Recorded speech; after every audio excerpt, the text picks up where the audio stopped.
From a genius and a monster stealing $100 million in the blink of an eye, to a robbery that crippled a country's economy in one day, these are three of the biggest unsolved heists in history. On March 18, 1990, at 1:24 a.m., two men dressed as police officers walked into Boston's Isabella Stewart Gardner Museum. The two unsuspecting night security guards didn't see it coming until they were overpowered and bound. Then the robbers duct-taped their victims to a pipe and a workbench in the museum basement. From start to finish, the biggest art heist in modern history lasted just 81 minutes. The pair removed 13 treasured artworks from the gallery, smashing the protective glass of two Rembrandt paintings and cutting the canvases from their gilded frames. Just over an hour later, the thieves ran off with a staggering collection of art that's valued today at $500 million. What confused the police is that the thieves spent the whole time rummaging through the collection, picking objects from different rooms and galleries, but paid no attention to the most precious works on display. As the investigators believe, the thieves had a specific set of objects to steal, but no knowledge of art, so they could have started picking up random pieces that caught their attention. The investigators also suspected the art was transported via organized crime networks to Connecticut and Philadelphia, where they attempted to sell the works on the black market. The museum offered a $10 million reward for the item's safe return, but despite a flurry of press attention, the stolen works have never been recovered, and the identities of the robbers are still unknown.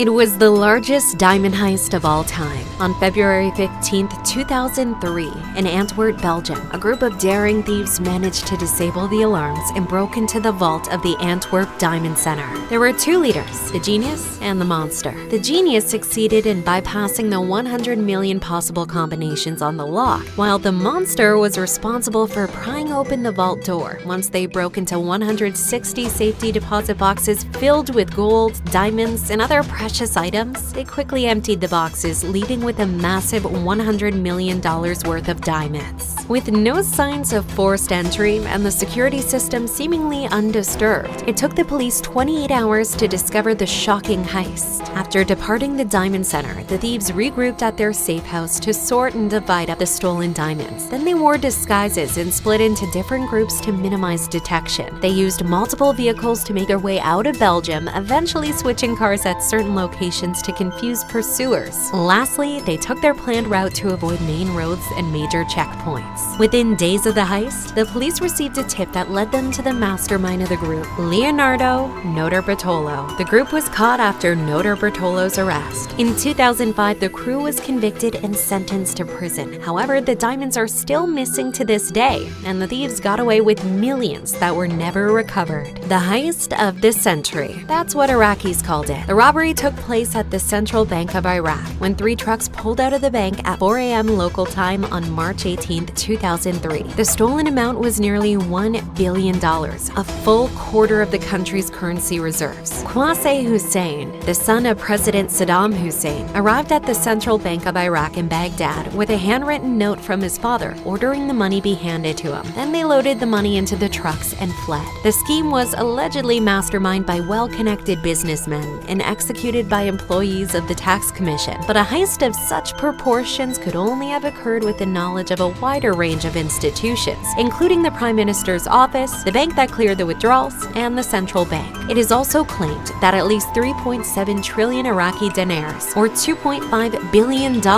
were stolen between September 2021 and August 2022 through checks cashed by 5 companies. Most of the owners of the companies are on the run, and much of the money remains unaccounted for to this day. It has never been determined who else was involved in the bank robbery, and so the mystery of the remaining missing cash's whereabouts is still unsolved.